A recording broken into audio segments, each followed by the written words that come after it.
अस्सलाम वालेकुम, मैं हूं आपका मेज़बान अदनान हैदर। पाकिस्तान मुस्लिम लीग नून के सीनियर रहनुमा और सेनेटर मुशाहिदुल्लाह खान साहब आज हम में नहीं हैं।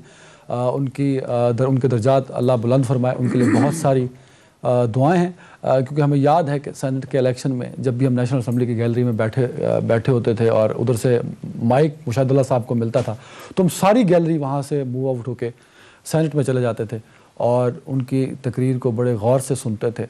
कई दफ़ा बहुत तकलीफ़ शायद होती होगी अपोजिशन के लोगों को भी, लेकिन कभी भी उन्होंने दिल में बात नहीं रखी और ना ही फ्लोर पर मौजूद अपोजिशन हुकूमत के उनके जो मुखालिफ पाकिस्तान तहरीक इंसाफ के लोग थे या दीगर जमातों के थे, उन्होंने भी कभी मुशाहिदुल्लाह खान साहब मरहूम के बारे में अपने दिल में बात नहीं रखी।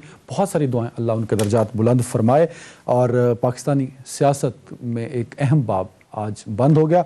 और इसके साथ एक और अफसोसनाक खबर यह है कि K2 पर जारी ऑपरेशन जो मोहम्मद अली सदपारा के लिए जारी था, उनके साथ उनके दो साथी को 5 फरवरी से लापता थे, वो ऑपरेशन बंद कर दिया गया और मोहम्मद अली सदपारा के बेटे साजिद सदपारा ने वालिद की मौत की तस्दीक कर दी है। क्योंकि K2 का एनवायरनमेंट और जो वहाँ का टेम्परेचर है और तूफ़ानी हवाएँ, बर्फ़ानी तूफ़ानी हवाएँ जो चल रही हैं, वो इस बात का सबूत है कि इतने दिन तक सरवाइव करना तकरीबन नामुमकिन है। ऑपरेशन रोक दिया गया, लेकिन हमें फ़ख्र है अपने हीरो मोहम्मद अली सदपारा पर। और अफसोस इस बात का है कि वो शख्स जिसने जो पाकिस्तानी है और जिसने 8 बुलंद तरीन चोटियों को सर किया, एक बहुत बड़ा कोह पैमा, लेकिन हम उसकी ज़िंदगी में उसको ये एजाज़ नहीं दे पाए। उन्हें कभी भी स्पॉन्सरशिप नहीं दी गई पाकिस्तान की गवर्नमेंट की जानिब से। उनके अब चले जाने के बाद हम सब उनको सोशल मीडिया पर और टीवी स्क्रीन्स पर अपना हीरो मान रहे हैं। काश हमने इस बहुत बड़े हीरो को, बहुत बड़े कोह पैमा को उसकी ज़िंदगी में हीरो मान लिया होता तो शायद वो बड़े फ़ख्र से और बड़े जोश से अपनी ज़िंदगी में एक बहुत बड़े आर्ट का प्रचार करते हुए वक्त गुजार सकता था। लेकिन अब उनके जाने के बाद हमारी अपील होगी हुकूमत वक्त से कि मोहम्मद अली सदपारा का नाम जल्द अज जल्द सदारती अवार्ड के लिए और पाकिस्तान के आला जो अवार्ड्स हैं वो उनके नाम किया जाना चाहिए। और जो कोह पैमा दीगर गिलगित के मुख्तलिफ गाँव में पाकिस्तान का नाम रोशन करने के लिए मुख्तलिफ बुलंद चोटियों पर जाते रहते हैं, उनकी एक बाकायदा स्पॉन्सरशिप भी होनी चाहिए।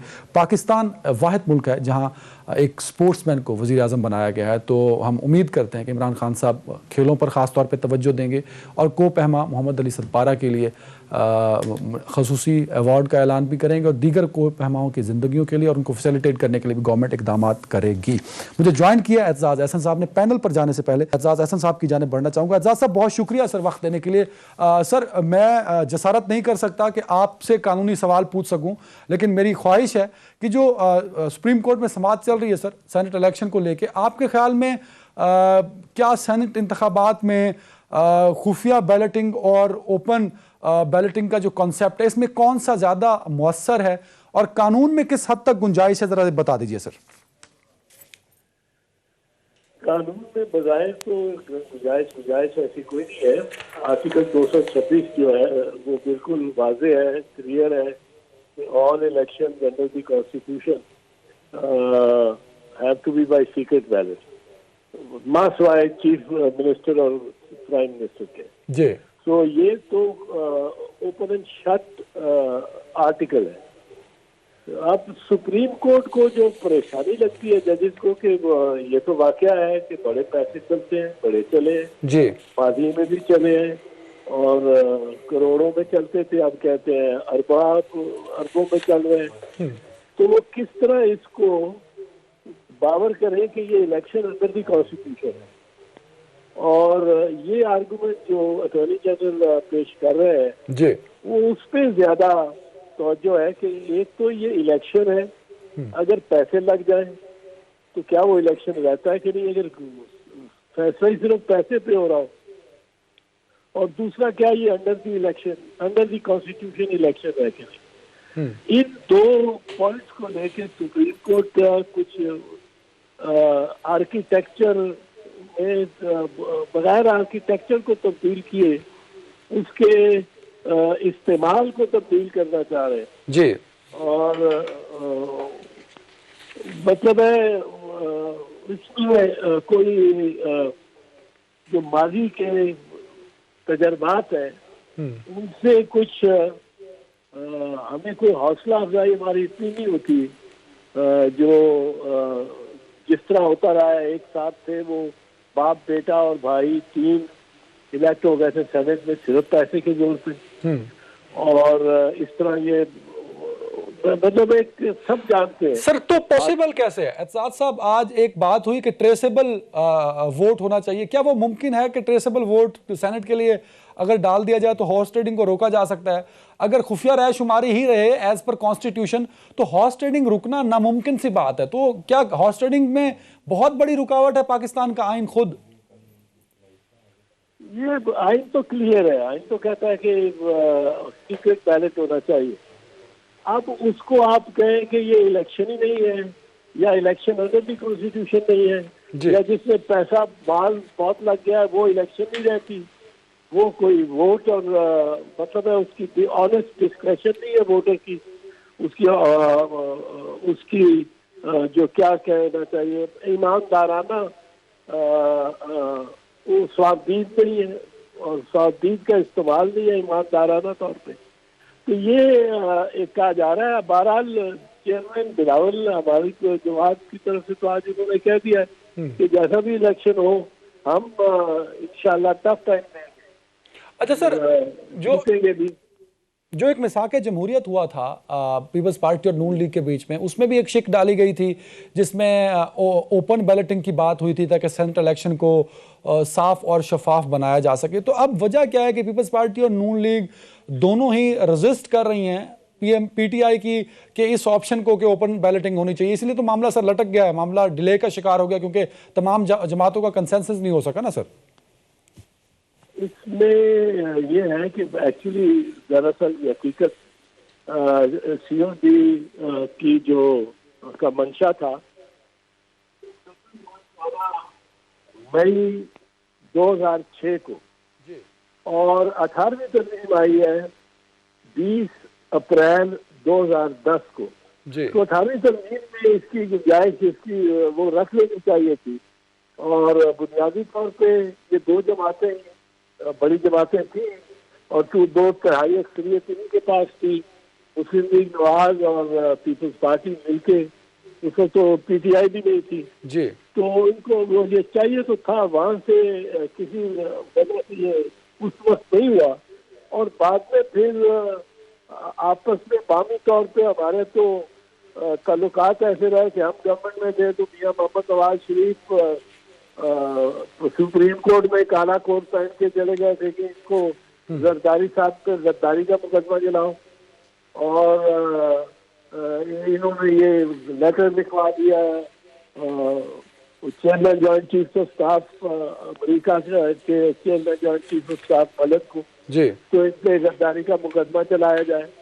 और जब हमारी गवर्नमेंट थी, जब उनकी गवर्नमेंट थी नून की, तो हमने तो बड़ी फराख दिली से और जरदारी साहब ने बड़ी फराख दिली से ये कहा कि 5 साल हम आपके उनको देंगे, तो 4 साल तो सियासत ही नहीं करेंगे, सियासत 5वें साल जाके करेंगे। तो लेकिन बाकी तौर पे नून ने भी उसका फायदा नहीं उठाया, गुडविल का जो जरदारी साहब ने एक्सटेंड की थी, और वो नहीं बन सका, वो तरमीम नहीं हो सकी इस किस्म की। अब जो मौक़िफ़ हमारा पार्टी का है वो तो यही है कि आईनी तरमीम जब तक नहीं होती ये सीक्रेट बैलेट ही होता। लेकिन सुप्रीम कोर्ट मेरे ख्याल में जिस तरफ जा रहे हैं जी, वो लगता है वो ये जो उनकी बहस से और ऑब्जर्वेशन से लगता है कि वो होल्ड करे कि जो करप्शन पे मबनी इलेक्शन है वो इलेक्शन नहीं है, वो सिलेक्शन है। और उसको 226 के तहत इलेक्शन में नहीं ला सकते, और इलेक्शन अंडर दी कॉन्स्टिट्यूशन, क्योंकि ये अंडर दी कॉन्स्टिट्यूशन नहीं है, वो सिर्फ सदर की इलेक्शन अंडर दी कॉन्स्टिट्यूशन है जिसका ज़ाब्ता आइन में दिया गया कि किस तरह होगा। जी, मैं इसको ज़ईफ मंतक समझता हूँ, मैं इसको ज़ईफ मंतक समझता हूँ, क्योंकि 226 बजाय तो बिल्कुल वाज़े है। पर अब फैसला, लेकिन सर आज जस्टिस इजाजुल एहसन साहब ने 226 के साथ आर्टिकल 59 का भी हवाला दिया ना सर, जी जी, कि उसमें खुफिया बैलेटिंग का जिक्र नहीं है। आर्टिकल 59 का दोनों वो बात कर रहे थे। हाँ, वो तो कौमी असेंबली से मुतालिक है। आपके खिलाफ और आपके जी आपके ख्याल में ऑप्शंस क्या क्या हैं? सुप्रीम कोर्ट क्या डायरेक्शंस दे सकती है सर, और उनकी इंप्लीमेंटेशन के नताइज क्या होंगे सर? सुप्रीम कोर्ट इसमें तो ओपिनियन दे सकती है, जो डायरेक्शन या जजमेंट इसकी लिए नहीं है, ये उसकी ओपिनियन होगी। ये हुकूमत आर्टिकल 186 के तहत सुप्रीम कोर्ट से उसकी राय मांगती है और सुप्रीम कोर्ट अपनी राय देगी, कोई जजमेंट नहीं होगी। उस राय पर चलना अगर ना भी चले हुकूमत तो कोई उसकी पाबंदी नहीं है, पर सुप्रीम कोर्ट की राय अगर तशरीह करेगी आइन की, कानून की, तो उसका बहुत वजन तो होगा, चाहे वो गलत ही हो तशरीह। सर, सुप्रीम कोर्ट की जो राय आप बता रहे हैं, क्या वो आर्टिकल 226 के अगेंस्ट भी जा सकती है सर? अगर खुद कंडीशनल सवाल है, अगर चली गई तो फिर इंप्लीमेंटेशन कैसे होगी सर? कंडीशनल सवाल। फिर मेरा ख्याल है इलेक्शन कमीशन उस राय के मुताबिक चलेगी, भले वो 226 के अगेंस्ट भी हो सर। कोई 226 के अगेंस्ट फाइनल तो उसमें उसको किस तरह उसकी तशरीह करनी है वो तो सुप्रीम कोर्ट ही करनी है ना। वो अगर गलत है पर वो फाइनल तो है ना, वो हातमी तो है ना। बिल्कुल ठीक। तो इससे आप इसमें ज्यादा ना आप गुंजाइश करते हैं कि क्योंकि वो ओपिनियन एक देते हैं सुप्रीम कोर्ट जी, और इलेक्शन कमीशन दूसरी तरफ चल पड़ेगी, उसके बाद इलेक्शन कमीशन के पास बड़ा मुश्किल होगा उस को नजरअंदाज करना, उस सुप्रीम कोर्ट की इस राय और तशरीह का। सर क्या सुप्रीम कोर्ट के ओपिनियन का जो इलेक्शन डे है 3 मार्च, क्या वो भी मुतासर हो सकता है कि कहीं उसको चेंज करना पड़े, इलेक्शन डिले होने का खदशा हो सर? नहीं, इससे तो डिले नहीं होता। अच्छा, इलेक्शन वक्त इससे पर डिले नहीं होता, तरीकेकार बदल जाएगा, सिर्फ बैलेट के इशू का तरीका से बदल जाएगा। अगर सुप्रीम कोर्ट ने अगर ऐसा फैसला किया, वो मैं समझता हूँ कि सुप्रीम कोर्ट जो ऑब्जर्वेशन देता है उनको इतनी संजीदगी से नहीं लेना चाहिए जितनी कौम सारी लेना शुरू हो जाते हैं कि वो उन्होंने ये कहा वो कहा। वो ये कहते हैं दौरान बहस और फैसला उससे बरक्स भी दे देते हैं अक्सर। बिल्कुल सही है, बिल्कुल सही है। ठीक है सर, एतजाज साहब बहुत शुक्रिया सर, वक्त देने के लिए। पैनल की तरफ आऊंगा। मुझे ज्वाइन किया पाकिस्तान मुझसे सीनियर रहनुमा अली गौर बलोच साहब ने। बलोच साहब बहुत शुक्रिया। नदीम कुरैशी साहब पाकिस्तान तहरीक इंसाफ से बहुत शुक्रिया। बैरिस्टर आमिर हसन साहब पाकिस्तान पीपल्स पार्टी से, उनका भी बहुत शुक्रिया। सबसे पहले अली गौर बलोच साहब, सर आपकी जानिब सेनेट इंतखाबात के समत जा रहे हैं, क्या आपको लगता है कि मौजूदा सेनेट इंतखाबात में जो हॉर्स ट्रेडिंग का एलिमेंट है उसको कंट्रोल करने में कामयाब हो पाएगी ये गवर्नमेंट? अभी एक मामला सुप्रीम कोर्ट में चल रहा है जिस पर हमने लीगली एक डिबेट कर ली, लेकिन जनरल ओपिनियन चाहूँगा सर आपसे। देखें अदनान, बहुत शुक्रिया। देखें जो तो हॉर्स ट्रेडिंग की आप बात कर रहे हैं, लेकिन अगर आप इस पे मेरिट पे बात करें, इंसाफ पे बात करें, तो आपने देख लिया कि जब ये इलेक्शंस हुए 2018 के और वो जो वीडियोस न्याजी साहब ने खुद वायरल की हैं, तो वो वीडियोस आज आपने देखा कि हमारे MNA मुर्तज़ा जवेद अब्बासी साहब जो हैं वो चले गए हैं उस पे फोरम पे कि इसकी तहकीकात करवाई जाए और ये पता चलवाया जाए कि ये किसने ये पैसे देने वाला कौन है, और पैसे लेने वाले तो नज़र आ रहे हैं। लेकिन सोचने वाली ये बात है कि अगर इमरान न्याजी साहब के हाथ धुले हुए हैं तो वो पैसे देने वाले का क्यों नहीं बताते? क्या ऐसा तो नहीं कि पैसे देने वाले पहले जब उन्होंने दिए तो उस वक्त शायद इनके साथ नहीं थे, इनके नाम लेते होते थे, लेकिन आजकल ये उनका नाम लेने से घबराते हैं? तो दूसरा आपने देख लिया कि इन्होंने MNAs और MPAs को 50-50 करोड़ और 25-25 करोड़ की ग्रांट्स का अनाउंस किया। फिर दूसरा ग्रांट देना तो अच्छी बात है सर, नहीं ग्रांट देना बिल्कुल, न्यायी साहब उस पर खड़े होकर कहते थे कि ये तो एक सियासी रिश्वत है और ये खुली करप्शन है। ये मैं नहीं कहता था, ये न्यायी साहब कहते थे।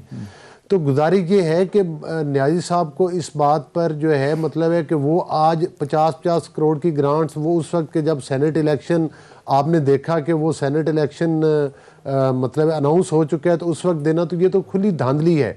लेकिन आप देखें कि इस वक्त सूरत हाल ये है कि न्याई साहब की पार्टी के ही लोग थे कि जो जिनके बारे में ये क्लेम करते हैं कि हमने उनको अपनी पार्टी से निकाल दिया और हमने वो किया, वो असल में निकाला इन लोगों ने नहीं था। वो इनके उस वक्त के जो चीफ मिनिस्टर थे खट्टक साहब, उनसे इख्तलाफात थे, तो उन लोगों को, कुछ लोगों को इन्होंने टारगेट किया और उनकी भी सर वो तो इनकी कमेटी बनी थी जिन्होंने कहा था कि इन लोगों ने पैसे लिए हैं, और जिसपे इमरान खान साहब ने खुद कहा था कि मुझे पता है कि इन लोगों ने पैसे लिए। ये तो वही बात होगी ना कि वही कातिल वही मुनसिफ, और वो आपने शेर सुना हुआ है। तो ये मतलब है कि ये कैसे, ये हर चीज में कमेटी अपनी क्यों बना देते हैं? ये जो तो बारों तो नहीं मार सकते ये नहीं, ये जो पैसे लिए गए इस पर जुडिशल कमीशन क्यों नहीं बनाया जाता? इस पर जुडिशल कमीशन बनाए जो इंक्वायरी करे कि लेने वाला कौन है, देने वाला कौन है, क्यों पैसे दिए गए। फिर उस वक्त भी जो वीडियोस वायरल हुई, इन्हीं के लोग थे कि जिन्होंने पैसे लिए, बकौल इनके, जो जिसका आप कह रहे हैं कि आने वाला इलेक्शन भी मुतनाज़ होगा इसी तरह की हॉर्स नहीं, उसमें हॉर्स ट्रेडिंग जाहिर बात है। ये गवर्नमेंट में बैठे इस वक्त पंजाब में इनकी, अगरचे हम तो ये कहते हैं कि ये इन्होंने 2018 के भी रिग्ड इलेक्शन थे। फिर सेनेट में आपने देखा कि जब अदम एतमाद की तहरीक आई, उसमें भी इमरान न्याई साहब ने वोट चुराए, चाहे पैसे के जोर पर चुराए या किसी तरह से भी लोगों के ज़मीर खरीदे या डराया धमकाया। तो वही काम अब ये घबराहट का शिकार है, चूंकि इनकी पार्टी में जो लोग हैं वो इर्द गिर्द से वो कबूतर इनकी मंडेर पे बैठे हैं जो दाना डाल के लाए गए और उनको टिकटों से नवाजा गया। आज अगर वो, इनको पता है कि ये शो ऑफ हैंड की तरफ ना जाएं, तो वो लोग इनको वोट करने के लिए नहीं तैयार। दो बातें अली साहब आप कर गए हैं। आप कह रहे हैं कि शो ऑफ हैंड इसलिए नहीं करा रहे कि उनको खतरा है, दूसरा आप कह रहे हैं कि हॉर्स राइडिंग करते हैं तो उसके रोकने का तरीका हो। तो शो ऑफ हैंड, तो फिर शो ऑफ हैंड पे आ जाइए, उधर भी आप लोग नहीं आ रहे सर। देखें, बड़ी सिंपल बात है, कंफ्यूज कर दिया ना सर आपने। शो ऑफ हैंड उस सूरत में होना चाहिए कि इनको चाहिए था, ये 2 साल जो है ये सत्तू पीकर सोते रहे। इनको चाहिए था कि ये ऑपोजिशन को ऑन बोर्ड लेते, ये ऑपोजिशन के साथ बैठकर मुज़ाकरात करते, और सिर्फ show off hand senate election पे नहीं बल्कि ये पूरी इलेक्शन रिफॉर्म्स लेकर आते। इलेक्शन रिफॉर्म्स में देखते कि जो इन्होंने आरटीएस सिस्टम के जरिए 2018 में धांधली की, वो कैसे रोकनी है। जो इन्होंने अभी ये वीडियोस वायरल की, इन्होंने पैसे खिलाए, करोड़ों रुपए किन लोगों के खिलाए और क्यों खिलाए, उसको कैसे रोका जा सकता है। आमिर हसन साहब, सर अली गौर बलोच साहब को खदशा है कि हॉर्स ट्रेडिंग रहेगी। क्या आपके ख्याल में अगर सीक्रेट बैलेटिंग ही रहता है तो क्या जो एक बहुत बड़ा एलिमेंट है हॉर्स ट्रेडिंग का, जिसका हवाला अली साहब दे रहे हैं वो वीडियो को लेके भी, और सारी पार्टीज ये क्लेम करती हैं और ये दावे करती हैं कि हॉर्स ट्रेडिंग होती है सेनेट इलेक्शन में, तो क्या ये मौजूदा 21 का इलेक्शन भी हॉर्स ट्रेडिंग की नजर हो जाएगा सर? अगर हॉर्स ट्रेडिंग की नजर हुआ तो नुकसान किसका होगा और फायदा किसका होगा? देखिए अदनान भाई, अगर आप पिछले चले 2018 के हम इलेक्शन ले लेते हैं जी, 2018 के अंदर 54 सीटों पे अगर इलेक्शन हुए थे सेनेट के जी, तो बड़ी 2 या 3 सीटें मुतनाज़ा होंगी। अच्छा, 2 या 3 सीटों पे अगर कोई पैसे लिए गए हैं या कोई सेनेटर्स गलत बने हैं, आप पूरे इलेक्शन प्रोसेस के ऊपर शकूक व शुबहात का इजहार करते हैं, क्यों? पहला सवाल ये है। फिर सुप्रीम कोर्ट ने अपनी ऑब्जर्वेशन के अंदर कहा कि इलेक्शन कमीशन ऑफ पाकिस्तान बड़ा अहम इदारा है जो हुकूमतें बनाता है। अब ये जो सेनेट है ये हुकूमत बनाने के लिए नहीं है जो इलेक्शन हो रहे हैं। जो ये हुकूमत बनाने के लिए इंतखाबात हुए हैं वो तो चुराए गए हैं। उसमें तो सारी सियासी जमातों ने शोर मचाया।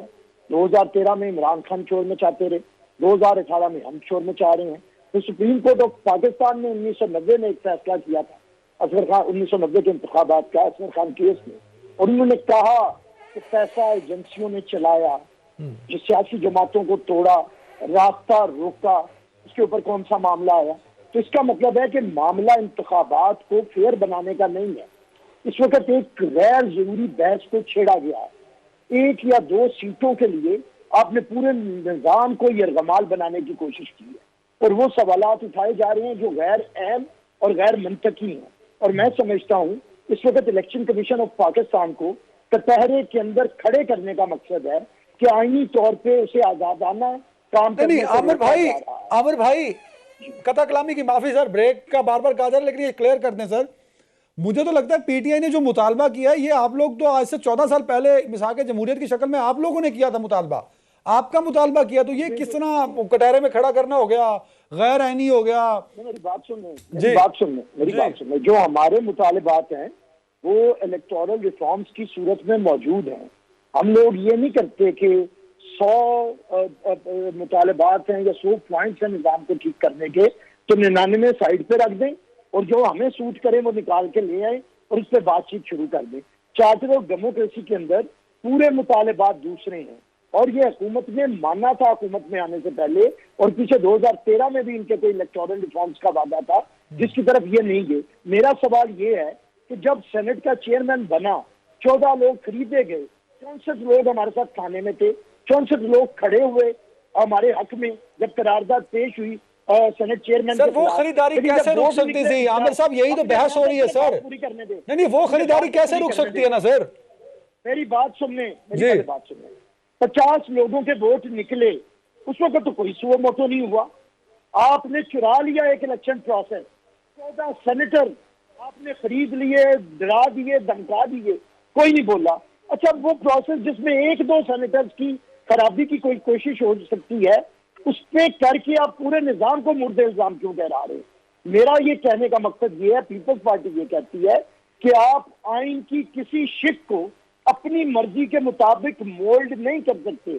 सुप्रीम कोर्ट आइन को अमेंड नहीं कर सकती, सुप्रीम कोर्ट तशरीह कर सकती है और 226 वो तो सुप्रीम कोर्ट ने खुद कह दिया ना आमिर भाई, वो तो सुप्रीम कोर्ट ने खुद कह दिया कि we will interpreted this point. इतने दिनों से हो रहा है, मेरी बात सुने, वो तशरीह नहीं है जी, ये वसाइल कैसे ब्रीफ केस भर के आगे लोग फलाना, वो इलेक्शन कमीशन के इख्तियारात के ऊपर बात हो सकती है।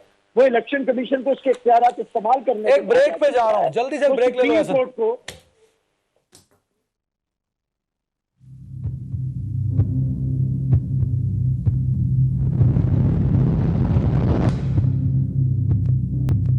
Welcome back. कुरैशी साहब ने ज्वाइन कर लिया। कुरैशी साहब बहुत शुक्रिया सर, आप लेट हो गए, बात हो चुकी सेनेट इलेक्शन को लेके। सर एक तो जल्दी से कमेंट कर दीजिए, पीपल्स पार्टी और नून लीग का मौक़िफ़ ये है कि ये इस बात से इख्तलाफ नहीं करते कि आईनी तरमीम होनी चाहिए और इलेक्शन रिफॉर्म्स होने चाहिए, लेकिन ये जो बहुत जल्दी में आप लोगों ने कर दिया, आप लोगों को खतरा है कि आपके अपने ही आपको वोट कास्ट नहीं करेंगे, इसलिए आप लोग चाहते हैं कि शो ऑफ हैंड होना चाहिए। एक तो इस पर कमेंट कर दीजिए। दूसरा, फेडरल में हफीज शेख आपके उम्मीदवार हैं और पीडीएम के मुश्तरका उम्मीदवार हैं यूसुफ रज़ाक गिलानी साहब आपके इलाके से भी हैं, तो आप किसको वोट कास्ट करेंगे और कौन स्ट्रॉन्ग कैंडिडेट है? ये 2 सवाल है आपके लिए। बिस्मिल्लाहिर्रहमानिर्रहीम। एक तो मैं समझता हूं देर हो या जल्द हो, ये एक बड़ा अच्छा मौका था उन ताकतों के लिए जिनको ये बड़ा दावा है कि जी हम बहुत जमहूरियत पसंद हैं, हमने डेमोक्रेसी के लिए बड़ी कुर्बानियां दी हैं।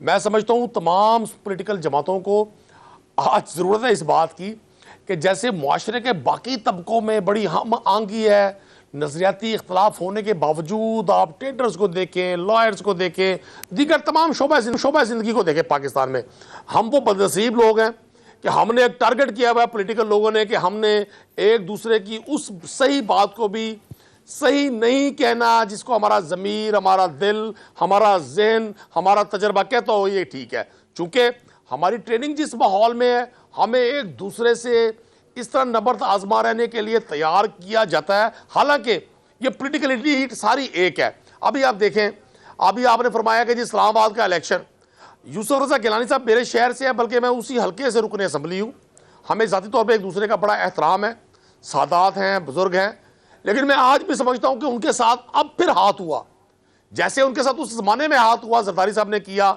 कि उनको एक ऐसा खत लिखने से रोका गया जो बाद में राजा परवेज अशरफ से लिखवा कर सुप्रीम कोर्ट का रिकॉर्ड बना दिया गया और गिलानी साहब से जान छुड़वाई गई।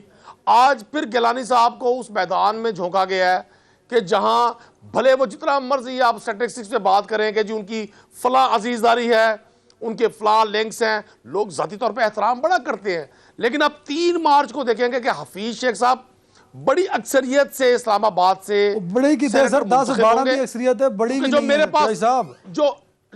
पास जो मेरे पास रिपोर्ट्स हैं, मैं गिलानी साहब के साथ मतलब मैं जो सुन रहा था मुल्तान में, गिलानी साहब के बढ़ते हुए राब्ते पीएमएलएन के लिए पीपल्स पार्टी की लीडरशिप को काबिल कबूल नहीं थे।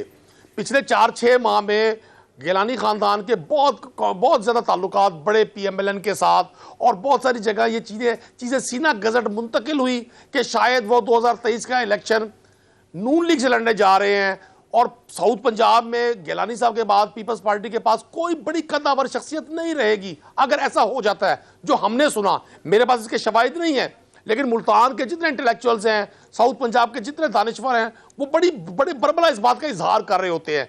तो मैं नहीं समझता कि गिलानी साहब के लिए यहाँ पाकिस्तान तहरीक इंसाफ का कोई भी इशू उनके काम आएगा। ये मुकाबला है, हमने जाहिर कोशिश कर रही है, पाकिस्तान तहरीक इंसाफ को एक बड़ी अपॉर्चुनिटी मिलने जा रही है। पाकिस्तान की वो थर्ड पॉलिटिकल पार्टी जिसने पिछले 40 साल में 2 पार्टी सिस्टम से कौम को निजात दी, जो इंशाअल्लाह ताला ना सिर्फ प्रोविंशियल असेंबलीज में भी और फेडरल में भी अब सेनेट की नशिस्तें जीतकर सिंगल लार्जेस्ट पार्टी बनके उभरेगी सेनेट में। आप भी देखेंगे। तो सर ज़मीनी इंतखाब तो सारे हार गए, आप अगले में भी खतरात हैं कि आप हार जाएंगे, 4 पहले भी होने हैं। अच्छा बात सुने, ज़िमनी इंतखाबात का हारना, बिल्कुल हम उस हार को कबूल करते हैं। पहली बात तो है कि वो नशिस्तें छोड़ी, जिन पार्टियों की छोड़ी हुई थी उन्होंने वो नशिस्तें जीती। दूसरी बात यह है कि हमारे दोस्त तो बड़ा इल्जाम लगाते रहे हैं कि इलेक्शन कमीशन तो न्याजी साहब के साथ मिला हुआ है, ये न्याजी इलेक्शन कमीशन गठजोड़ है।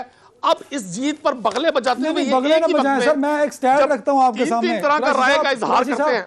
मेरा कॉन्टेक्स्ट समझ लें सर, 2018 में आपने PS 88 में पीटीआई ने वोट हासिल किया 16,386। 2021 में पीटीआई की जगह पीटीआई सपोर्ट कर रही थी, पीटीआई का अपना कैंडिडेट है, उसने वोट हासिल किए 4,870। कहां 16,386, कहां 4,870। 12,000 लोग ही सर आपको छोड़ गए एक हल्के में।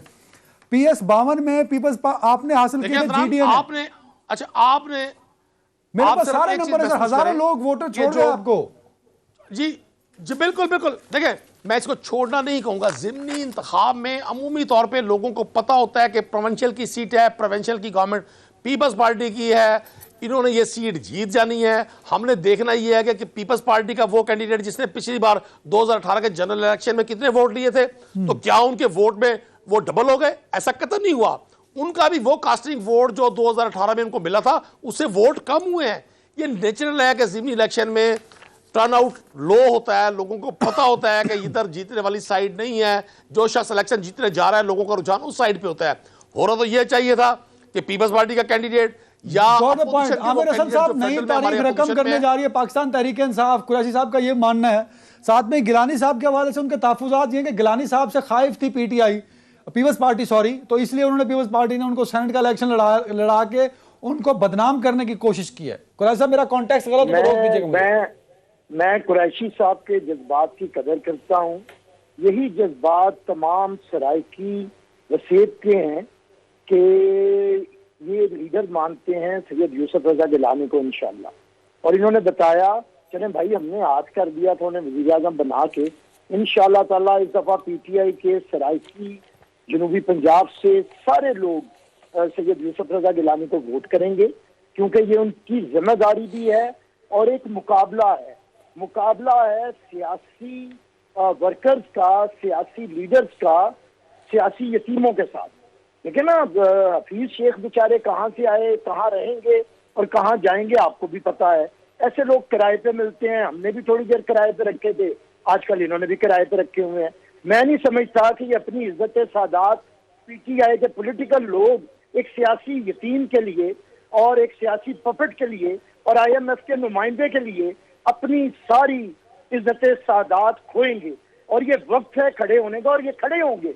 लेकिन ना एक तरफ वो शख्स है जिसने पाकिस्तान के लोगों को बदतरीन महंगाई के अंदर और बदतरीन बेरोजगारी के अंदर धकेला है, जिसका नाम हफीज शेख है, और एक तरफ वो शख्स है जिसने बतौर वजीर आजम सरकारी मुलाजमीन की तनख्वाहों में 150% इजाफा किया है और लोगों को सबसे ज्यादा रोजगार दिया है।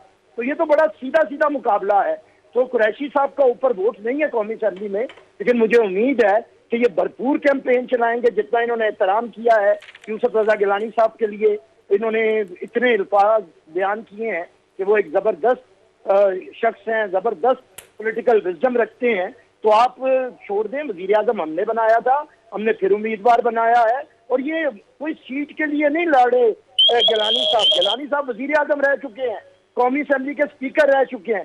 गिलानी साहब बताने के लिए लड़ रहे हैं यहाँ पे कि इस मुल्क के अंदर सियासत चलेगी, इस मुल्क के अंदर अगर चलेगी तो ताकत का सरचश्मा अवाम है, अवाम की विल चलेगी, एक जहाँ न्यूट्रल पे ओपिनियन ले लूं कठपुतलियां सर, नहीं चलेंगी, न्यूट्रल सियासी ओपिनियन यकीन लेने नहीं लगा चलेंगे। आमिर भाई, अली गौर बलोच साहब से, क्योंकि पीडीएम के मुश्तरका भी हैं लेकिन ताल्लुक भी उनका पीपल्स पार्टी से है।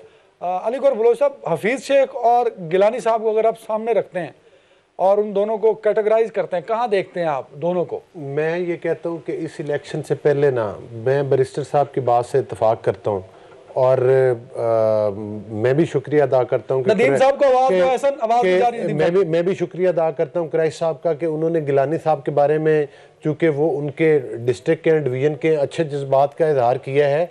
बाई एंड लार्ज तो फिर जाहिर है अपनी पार्टी के तर्जुमान है तो वो कोई ना कोई बात तो करे, एज यूजुअल जैसे मुखालफत में पॉलिटिकल में की जाती है। लेकिन मैं आपको एक गुजारिश करूँ कि कोई कंपैरिजन है ही नहीं, मतलब किस पैराए में। ये गिलानी साहब एक सियासी वर्कर हैं, आप देखें कि ये लोग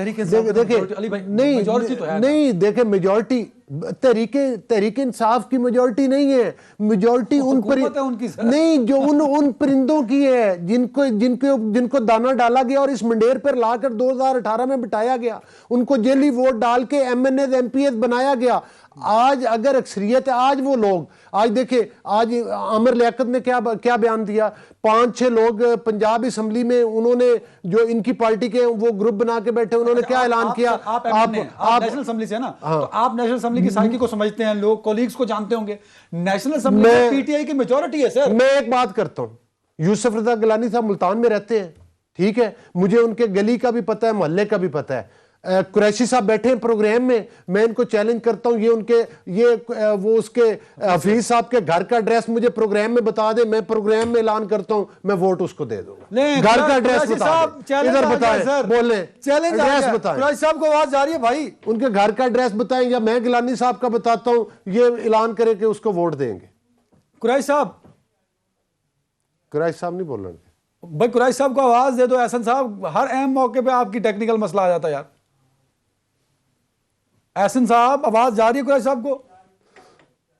अच्छा नहीं जा रही उनको, जी आवाज अभी नहीं, उनको फोन पे ले लो यार, फोन पे ले लो। वो अब ये आवाज नहीं जाएगी उनको, आप देख लें, ये आवाज उनके कानों तक नहीं पहुंचेगी। आवाज ठीक करो यार। बैरिस्टर साहब भी मेरी बात की तईद करेंगे, मैं तो कह रहा हूं, लेकिन सर मेजॉरिटी तो है, ये उसको वोट देने जा रहे हैं। हफीज शेख के घर का एड्रेस बता दे। मैं यूसुफ रजा गिलानी साहब के वालिद साहब का नाम बताता हूं, ये उसके वालिद का नाम बता दे। एहसन साहब, आवाज जा रही है कुरैशी साहब को? भाई मुझे तो बताओ, फोन पे ले लो मेरे भाई, तुमसे नहीं होना फोन भाई। ये अच्छा, ये तो कहते थे कि ये जो पीडीएम है ना, ये एक पेज पर इकट्ठे होंगे ना एक स्टेज पर इकट्ठे होंगे, ये पीडीएम बन नहीं सकती।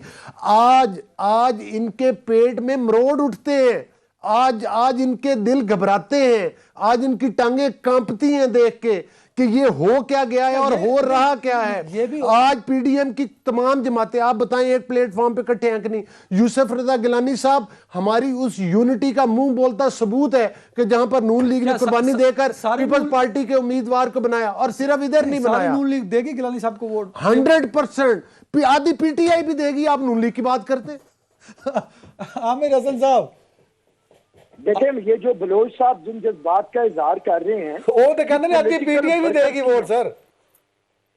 देंगे जो पॉलिटिकल फैक्टर जितना है, जो भी पॉलिटिकल वर्कर है, जिसका भी पॉलिटिक्स से ताल्लुक है, वो यूसुफ रजा गिलानी साहब को इग्नोर ही नहीं कर सकता। उसका खमीर, उसका जमीर कभी भी नहीं इग्नोर कर सकता यूसुफ रजा गिलानी। देखिए, एक तरफ कौन 3 लोग खड़े हैं, यूसुफ रजा गिलानी उम्मीदवार हैं और उनके ताइद कुनंदा और तजवीज कुनंदा शाहिद खाकान अब्बासी और राजा परवेज अशरफ है। ये पाकिस्तान के सियासी वर्करों के लिए फख्र का निशान है। ये तीनों लोग ये वफादार पॉलिटिकल वर्कर हैं, सियासी वजीर आजम है जिन्होंने अपनी पार्टी के साथ वफादारियां निभाई हैं। और दूसरी तरफ एक जमीर फरोश शख्स है, एक किराए का खरीदा हुआ सर। आपने भी तो रखा था ना आमिर साहब, आपने भी रखा था अपने साथ, किराए पे लिया था ना यार। हम कब कह रहे हैं हमने उसे किराए पे लिया था? हम मान रहे हैं हमें उस वक्त किराए पे एक वजीर खजाना चाहिए था, क्योंकि उस वक्त इजाजदार साहब चले गए, हमारे पास वजीर खजाना नहीं था, हमने लिया, हम मानते हैं। लेकिन हमने कब कहा कि हफीज शेख नजरियाती है? हमने कब कहा कि हफीज शेख हमारा है? हमें पता था, हम मार्केट से लेके आए हैं। लेकिन ये तो उससे लेके आ रहे हैं पाकिस्तान के सियासी निजाम के मुकाबले के ऊपर। जो बलोच साहब ने बात की है, अगर आज की सियासत को आपने इज्जत देनी है, ये अब लड़ाई इक्तदार की नहीं है, ये लड़ाई जमहूरी इक़्तिदार की है, और जमहूरी इक़्तिदार के अंदर पॉलिटिक्स और पॉलिटिकल वर्कर समाज में एक तरफ खड़ा कुरैशी है। साहब, सर आमिर भाई आपको रोक रहा हूं। कुरैशी साहब दोबारा राब्ता हो गया। कुरैशी साहब आवाज क्लियर है सर आपको? जी आवाज आ रही है जनाब। सर अली गौहर बलोच साहब ने एक दावा किया है, चैलेंज किया आपको। वो कहते हैं जी मैं गिलानी साहब के सारी आपको हिस्ट्री बता सकता हूं, वो रहते कहाँ हैं, किस हल्के से इलेक्शन लड़ते हैं, पॉलिटिकल बैकग्राउंड क्या है। वो कहते हैं जी मैं नदीम कुरैशी साहब को चैलेंज करता हूं। यही कहा सर आपने? उसके घर का एड्रेस बता दें, अभी प्रोग्राम में बता दें सर। उसके वालिद साहब का नाम बता दें कुरैशी साहब। हालांकि यूसुफ रजा गिलानी साहब के घर का एड्रेस भी इन्हें पता होगा और उनके वालिद साहब का नाम का भी पता होगा, और यूसुफ रजा गिलानी साहब को कुरैशी साहब के वालिद साहब का नाम पता होगा। यह सियासी वर्कर की पहचान होती है, और किराए के टट्टू का भी फर्क होता है। कुरैशी साहब जी क्या फरमाया बलोच साहब ने? क्या सर मैंने और कुरैशी साहब आप हमारी बातें आपको नहीं सुनाई देंगी। ये जमहूरियत की बातें, ये पाकिस्तान की बका की बात है, ये पाकिस्तान के आम इंसान के वोट की कामयाबी का दिन है, आने वाला है जिस दिन गिलानी साहब कामयाब 2 मिनट रह गए हैं सर, 2 मिनट रह गए। कुरैशी साहब मेरी आवाज आ रही है आपको? वो ये कह रहे हैं कि आप हफीज शेख क्या घर का एड्रेस बता दें, मैं हफीज शेख को वोट दूंगा, गिलानी साहब को नहीं दूंगा। देखिए मैं नादरा का कोई ऑफिसर नहीं हूं कि मैं पूरे पाकिस्तान के हर शख्स का घर जानता हूंगा या मुझे किसी के घर का एड्रेस पता होगा। ये अली गौहर साहब इस तरह का मुझे चैलेंज न दें। साहब वोट पक्का करें। मैं भी इनसे अली गौहर साहब को चैलेंज, मेरी सुने मैं अली गौहर साहब को चैलेंज देता हूं। मुझे सुने ना, सुने कुरैशी साहब अब्दुल हफीज शेख के वालिद का नाम तो बता दें। मुझे एक बात बताएं, अली गौहर साहब मुझे बता दें जुबैर गुल जो इनका पिछला सेनेट का कैंडिडेट था, उसके वालिद का नाम क्या है, उसका एड्रेस क्या है? मैं अभी इनको सारे पर्टिकुलर देता हूं। आपका वफाक का आप यूसुफ रजा गिलानी के मुकाबले में अभी 2 साल पहले सर, 2 साल पहले जो हमारे मौजूदा, मैं उस असेंबली का मेंबर नहीं था। मेंबर नहीं थे ये उस असेंबली के मेंबर नहीं थे कुरैशी साहब।